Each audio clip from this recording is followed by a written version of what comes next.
CBSE द्वारा आज 12वीं का रिजल्ट घोषित किया गया, तो वहीं क्या कुछ इस रिजल्ट में चेंजेस देखने को मिल रहे हैं? क्या गाइडलाइंस में चेंजेस हुआ है? कितना प्रतिशत ये रिजल्ट रहा है? इसमें हमारे साथ बात करने के लिए मौजूद हैं सीबीएसई से संयम भारद्वाज जी। उनसे हम सीधी बात करते हैं। सर, आज 12वीं का रिजल्ट घोषित हो गया है, तो वहीं ऐसे में क्या कुछ इसमें चेंजेस देखने को मिल रहे हैं? बच्चे काफी दिनों से इसका इंतजार कर रहे थे। देखिए, परीक्षाओं की समाप्ति के बाद मूल्यांकन हमारा किया गया। 2 टर्म में अब की बार परीक्षाएं हुई थी, टर्म 1 टर्म 2। इस रिजल्ट को जो हमको घोषित करना था, दोनों टर्म के बिहाफ पर घोषित करना था। टोटल जो बच्चे हैं हमारे, वो मिलाकर लगभग 35 लाख से ज़्यादा बच्चे हैं 10-12 के। तो ऐसे में जो सब्जेक्ट की ऑफर करते हैं और जो रिजल्ट को हमको कंप्लीट करना पड़ता है, वो वॉल्यूम, वो डाटा बहुत बड़ा था। उस सब को हम लोग लगातार कंप्लीट कर रहे थे और हमने आज ये रिज़ल्ट सक्सेसफुली घोषित किया। 92.71% जो है हमारी पास परसेंटेज है। ये बहुत अच्छी परसेंटेज है। अगर पिछले सालों के कंपैरिजन में हम देखें तो लास्ट ईयर की कंपैरिजन तो से तो हमको नहीं करना चाहिए, क्योंकि 99% था और वो रिज़ल्ट था जो कि स्कूल के रिज़ल्ट के या स्कूल की परफॉर्मेंस के बिहाफ पर स्कूल्स के द्वारा बनाए गए थे। लेकिन उससे पहले का वर्ष जो था, उसमें भी हमारी जो परफॉर्मेंस थी वो 88% के अप्रॉक्सीमेट थी और ये 92.71 है। तो बच्चों ने अपनी परफॉर्मेंस को इम्प्रूव किया। 20 में भी मैं कहूँगा, क्योंकि वो कोविड से परेशान थे और बहुत लंबा समय कोविड के साथ चला, तो जो साइकोलॉजिकल प्रेशर उनके ऊपर था, शायद उसकी वजह से उनकी परफॉर्मेंस अच्छी ना हो। लेकिन इस बार टर्म 2 में जब कक्षाएं आयोजित की गई तो बहुत लंबे समय के बाद उनको स्कूल जाने का अवसर मिला। स्टूडेंट्स को टीचर्स ने बहुत अच्छे तरीके से मदद की। स्कूल्स ने बहुत ज़्यादा प्रिपरेशंस के लिए जो है उनकी प्रयास किया, एक्स्ट्रा क्लासेस चलाई, इवन फ़ोन पर, व्हाट्सएप पर भी उनकी क्लासेस लीं और इससे उनकी परफॉर्मेंस जो है टर्म 2 में इम्प्रूव हुई और हमारा आज रिजल्ट सक्सेसफुली घोषित हुआ। सर, सीबीएसई द्वारा अक्सर देखा जाता है कि लिस्ट भी जारी की जाती है जिन बच्चों ने टॉप करते हैं जो बच्चे, तो ऐसे में क्या इस बार भी ये लिस्ट जारी की जाएगी? नहीं, हम कभी भी टॉपर की कोई लिस्ट जारी नहीं करते, क्योंकि हमारे यहाँ स्ट्रीमिंग सिस्टम नहीं है। ना साइंस है, ना कॉमर्स है, ना ह्यूमैनिटीज़ है। हम लोग कोई से भी 5 विषय ले सकते हैं, एक लैंग्वेज और 4 और विषय हम 12th में ले सकते हैं। ऐसे में कोई जो मेरिट लिस्ट है हमारे द्वारा घोषित नहीं की जाती। उसका एक दूसरा कारण भी है कि हम कोई ऐसी प्रतिस्पर्धा बच्चों के बीच में नहीं रखना चाहते जो कि उनका साइकोलॉजिकल प्रेशर जिससे कि उनके ऊपर आए।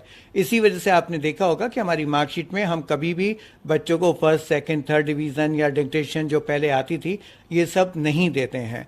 तो केवल जो देते हैं हम 0.1% मेरिट सब्जेक्ट वाइज देते हैं हाईएस्ट मार्क्स के लिए, कि अगर 100 बच्चे बैठे हैं तो 100 बच्चों का जो 0.1% होगा और जो उसमें हाईएस्ट मार्क्स का वाले बच्चों का होगा, उन बच्चों को हमारी तरफ से एक मेरिट सर्टिफिकेट दिया जाता है जो बाद में स्कूल्स को भेजा जाता है।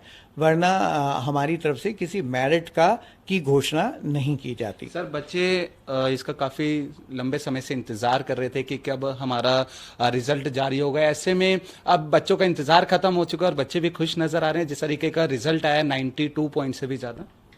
देखिए, बच्चों के लिए या बड़ों के लिए कोई भी रिजल्ट की बात हो, उसका घोषित होना और उसके फेवर में घोषित होना, ये बहुत ही खुशी की बात होती है।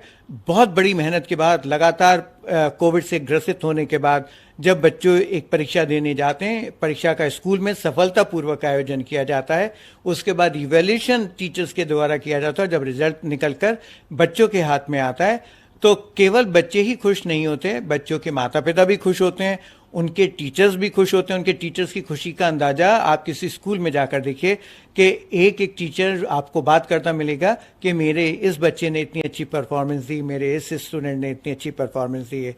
तो वो सारे लोग, सभी लोगों का खुश होना बहुत स्वाभाविक है। ये हमारे समय में भी होता था, आज भी होता है और भविष्य में भी होता रहेगा। सर, एक आखिरी क्वेश्चन मेरा रहेगा कि छात्र सबके लिए एक सामान्य रहते हैं, पर कभी कभी अक्सर ये देखा जाता है कि कंपटीशन की एक बात आती है कि लड़कियों ने ज़्यादा स्कोर किया या लड़कों ने ज़्यादा स्कोर किया। इस बार की अगर हम बात करें तो क्या कुछ देखने को मिल रहा है?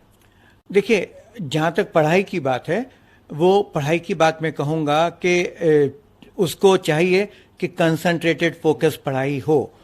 मुख्यतः पिछले दिनों में देखा जा रहा है कि हमारी जो गर्ल्स अमूमन जिन पर थोड़ा सा रिजल्ट की दिक्कत हो सकती थी, वो पिछले बहुत सालों में बहुत अच्छा परफॉर्म कर रही हैं और उसी तरीके से उन्होंने इस वर्ष भी अच्छा परफॉर्म किया है। उनका जो पास परसेंटेज है वो 94% से ज़्यादा है, जबकि बॉयज़ का 92 के अप्रॉक्सीमेट है। तो गर्ल्स जो हैं वो फोकस्ड होती हैं और कंसंट्रेटेड होकर अपना पढ़ाई करने का प्रयास करती हैं। बॉयज़ का भी हाल होता है, यही होता है, लेकिन फिर भी गर्ल्स ने अगर बाजी मारी है तो मैं ज़रूर उनको शुभकामनाएं देना चाहूँगा, धन्यवाद देना चाहूँगा। लेकिन बॉयज़ से भी मैं कहना चाहूँगा कि मंजिल तो अभी बहुत हैं जहां आपको पहुंचना है और उसके लिए प्रयास आप करते रहिए। हम सब लोग मिलकर एक अच्छा नागरिक बनाने का जो प्रयास करते हैं, हमारे बच्चे वो कर पाएंगे। मैं ऐसी आशा करता हूं और ऐसी ही मेरी उनको शुभकामनाएं हैं। ठीक है सर। तो बिल्कुल बीते लंबे समय से जितने भी छात्र थे 12वीं के, वो रिजल्ट जारी होने का इंतजार कर रहे थे और अब उनका जो इंतजार है वो खत्म हो चुका है और रिजल्ट भी अब जारी किया जा चुका है। ऐसे में स्टूडेंट के साथ साथ टीचर्स भी और उनके जो पेरेंट्स हैं वो भी खुश नजर आ रहे हैं। कैमरा पर्सन मुकेश के साथ कुणाल शर्मा, टोटल न्यूज़, दिल्ली।